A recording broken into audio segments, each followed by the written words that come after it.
सध्या तरी तुमच्याकडे एक खास गोष्ट आहे. घडण्याआधी तुम्हाला तिची चाहूल लागते.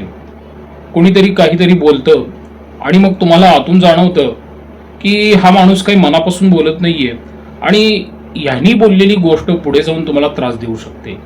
मग अशा वेळेस तुम्ही काय करता? स्वतःला समजवता. जास्त विचार करतोय मी असंही तुम्हाला वाटत राहतं आणि मग काही दिवसांनी काय होतं की तीच जी गोष्ट असते ना तीच खरी ठरते. मग सध्या कन्या राशी बाबतीत नेमकं काय घडतंय? अष्टम भावातून मंगळाचं गोचर. त्याचा अर्थ असा असतो की अचानक होणाऱ्या घडामोडी वाढतात आणि तुमचा स्वभाव पटकन चिडचिड होतो. तुम्ही शांत असता पण अचानकच काय होतं, एखाद्या छोट्या गोष्टीवरून तुम्हाला राग येतो किंवा जरा जास्त बोलून तुम्ही जाता जितकं तुम्हाला गरजेचंही नसतं बोलणं आणि मग नंतर तुम्हाला असं वाटतं की मी असं का बोललो, हा विचार मनात फिरत राहतो. दुसरीकडे कसं आहे, रवी तुमच्या भाग्यस्थानातून गोचर करतो आहे. म्हणजे ते काही पूर्ण वाईट नाहीये, पण कधी अडचण येते तर कधी अचानक तुम्हाला मार्गही सापडतो. मग खरी अवस्था काय आहे? तुम्ही कुठंतरी अडकलेला आहात असं वाटतंय, पण मार्ग बंद झालेला नाही हे पण तितकंच खरंय. काय होतं तुम्हाला कन्या राशीच्या व्यक्तींनो, मी बऱ्याच माझ्या व्हिडिओमधून सांगतो की ही रास अत्यंत विचारशील आणि हुशार आहे आणि बऱ्याच वेळा जास्त अनालिसिस केल्यानंतर आपल्याला मार्ग सापडत नाहीत किंवा बरेच मार्ग दिसतात आणि त्यातला कोणता निवडावा ह्याचा संभ्रम बऱ्याच वेळा कन्या राशीच्या मनामध्ये असतो. तुम्हाला तुमचं मन इशारा देत असतं पण तुम्ही त्या इशाऱ्यावरती पूर्ण ठाम नसता.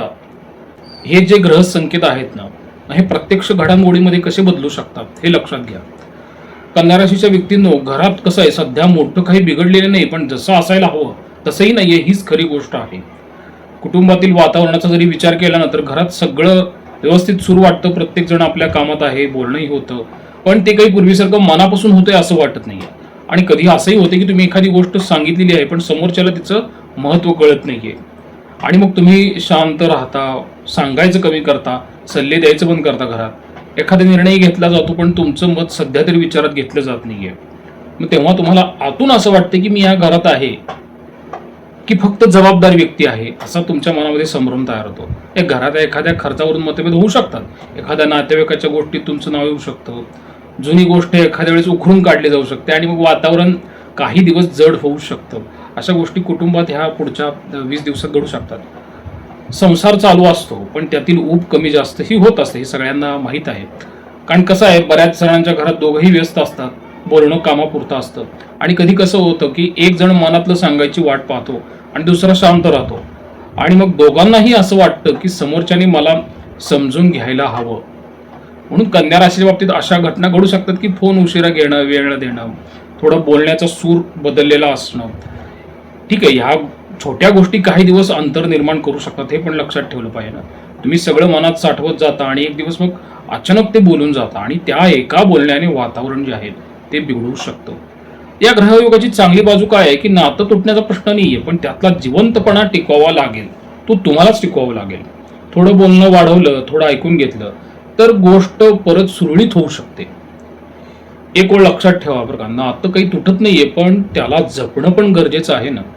त्यामुळे कन्या राशीच्या बाबतीत थोडं कुटुंबामध्ये असा एक अनामिक ताण जो आहे तो तयार होऊ शकतो पुढील 20 ते 22 दिवसांमध्ये. तसंच कसं आहे, वैवाहिक जीवनामध्ये पण कसं झालेलं आहे की घरात सध्या जे चालू आहे ते तुम्हाला वाटतं की बाबा शांत वगैरे आहे, मनाला आल्हाददायक, कारण तुम्ही कामात व्यस्त असाल. तुम्हाला असंही वाटू शकतं की मी सगळं नीट करतो, मी चुकीचं काही केलेलंच नाहीये, करतच नाहीये, पण समोरच्याला तसं वाटत नाहीये ना.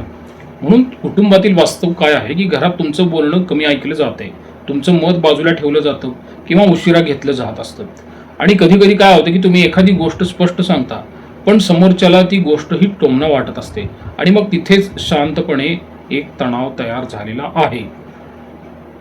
तुमच्यावर जबाबदाऱ्या टाकल्या जातील पण निर्णयात तुमचा सहभाग नसेल, अशा गोष्टी कुटुंबात घडतील आणि आतून मग एक भावना तयार होईल की माझं कोणी ऐकत नाहीये.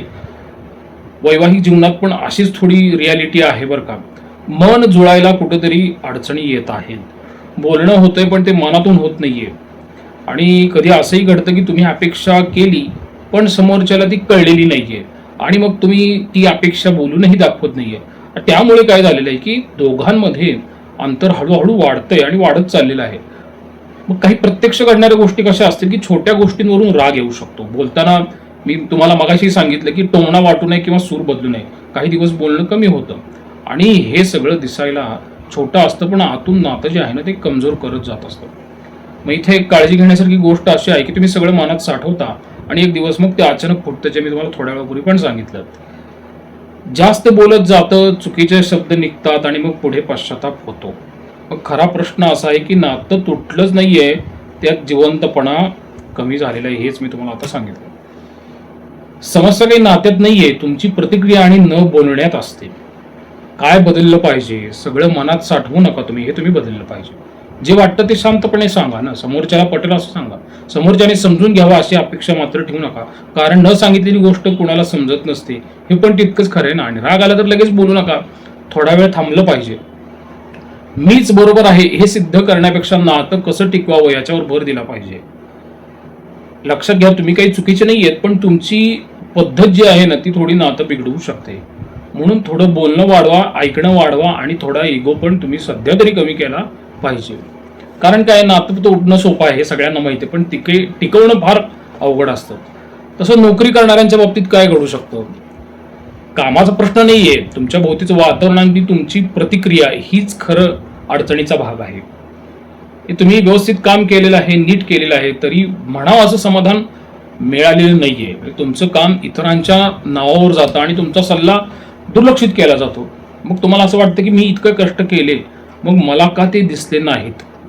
पण कसं आहे, ऑफिसचं वास्तव वेगळं असतं, कामापेक्षा कोण कसं बोलतं याच्यावर ते वास्तव चालत असतं. प्रत्यक्ष काय घटना घडू शकतात, तुमच्यावर अचानक जास्त काम टाकलं जाऊ शकतं आणि तुमच्याकडून छोट्या चुका मोठ्या केल्या जातील आणि तुमच्या बोलण्याचा चुकीचा अर्थ घेतला जाईल. वरिष्ठांसोबत मतभेद वाढू शकतात.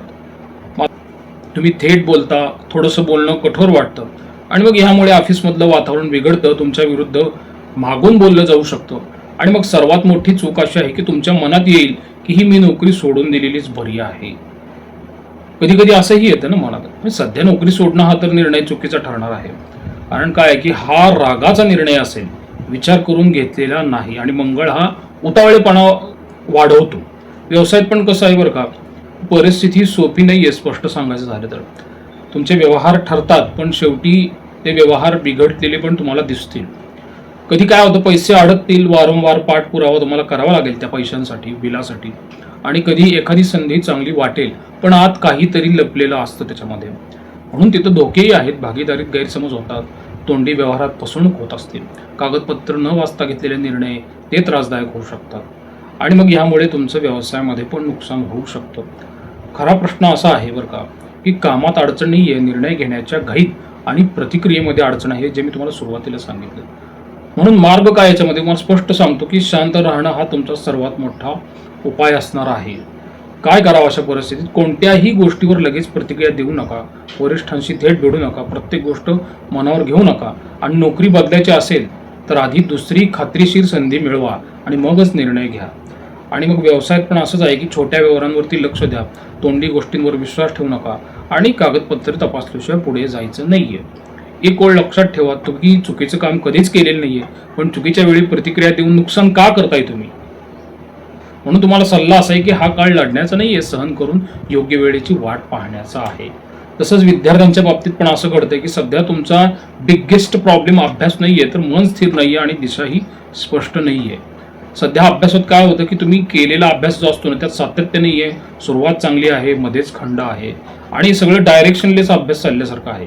एक दोन दिवस खूप छान अभ्यास केला आणि मग अचानक सुट्टी आणि मग स्वतःलाच तुम्हाला वाटतं की मी असं का केलेलं आहे अभ्यासाच्या बाबतीत आणि ते मात्र चुकीचं वाटतं, तुम्हाला आतून गिल्ट वाटतं.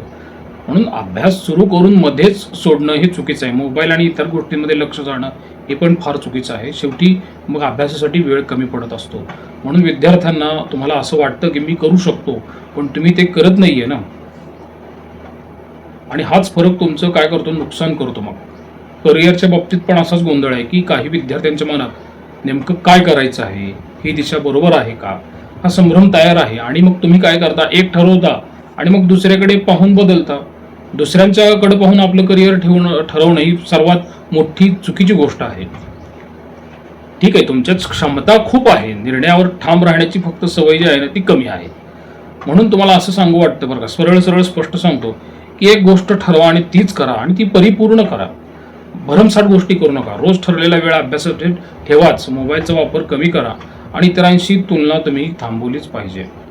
प्रामाणिकपणे अभ्यास केला तरच तुम्हाला यश मिळेल. अभ्यास करण्याचं नाटक हे तुम्हाला त्रासदायक ठरू शकतं. दुसऱ्याचं बघून करिअर अजिबात ठरवायचं नाहीये. या सर्व गोष्टींचा मानसिकतेवर फार परिणाम झालेला आहेच. सगळं शांत तुमचं आहेच बरं का, तुम्ही व्यवस्थित बोलता इतरांशी, मी प्रत्येक व्हिडिओमधून सांगतोय, पण विचार काही थांबलेले नाही आहेत ना अजून.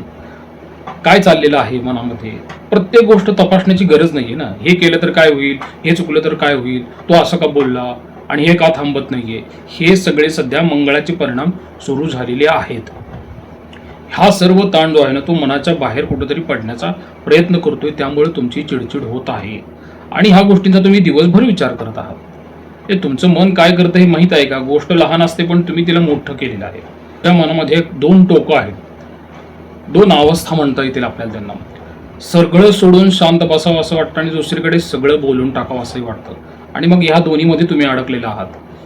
तुम्ही सगळंच मनात ठेवतायत आणि बाहेर काहीच दाखवत नाहीयेत.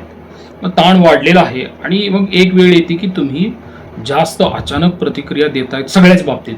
समस्या बाहेर नाहीये, तुमच्या विचारांची गती जास्त आहे. म्हणून तुम्हाला असं सांगू वाटतं की मनाला थोडं थांबवायला शिकवलं पाहिजे ना. मग काय केलं पाहिजे? विचारावर विश्वास ठेवू नका, लगेच प्रतिक्रिया देऊ नका. जे वाटतं ते लगेच खरं नसतं. त्यामुळं कसं आहे, ह्याच्यामध्ये उपासना कन्या राशीला फार मदत करू शकते. उपासनेमध्ये मी बऱ्याच वेळा सांगितलं की विष्णू सहस्त्रनाम उपासना जी आहे ना, ही कन्या राशीची ताकद आहे. तुमचा राशी स्वामी बुध जर बलवान करायचा असेल तर त्याला विष्णू सहस्त्रनाम किंवा कोणतीही गणपतीची उपासना जी आहे ना, ती तुमच्या विचारांचं ओझं हलकं करू शकते, तुमचं आत्मबळ वाढवू शकते. आणि हे वाढलेलं आत्मबळ जे आहे ना, ते तुम्हाला तुमचा ताण, विचारांचा संभ्रम कमी करण्यास नक्कीच मदत करेल. अशा काही गोष्टी पुढच्या काळात घडू शकतात ना. अचानक काहीतरी सत्य समोर येतं की जे तुम्ही कल्पना केलेलं नसतं. एखाद्या व्यक्तीबद्दल तुम्ही विश्वास ठेवला असेल, पण अचानक त्याचा खराब स्वभाव पण तुमच्या समोर येऊ शकेल आणि तुम्हाला धक्का बसेल. मी एवढं चुकीचं कसं समज केला या व्यक्तीच्या बाबतीत, गुपित पण उघड होतं. म्हणजे तुमच्याकडून किंवा दुसऱ्याकडून एखादी लपवलेली गोष्ट जी आहे ती बाहेर येऊ शकते आणि ती गोष्ट छोट्या चर्चेतून फार मोठी होऊ शकत असते. आणि चुकीच्या वेळी बोलणं ही पण घटना घडू शकेल. तुम्ही योग्य गोष्ट बोलाल पण चुकीच्या वेळेला बोलताल आणि मग त्यामुळे तुमचं बोलणं चुकीचं समजलं जाऊ शकतं. आणि अष्टमातला मंगळ जो आहे तो अचानक आर्थिक नुकसान करू शकतो. त्यामुळे तिथेही तुम्ही काळजी घेतली पाहिजे.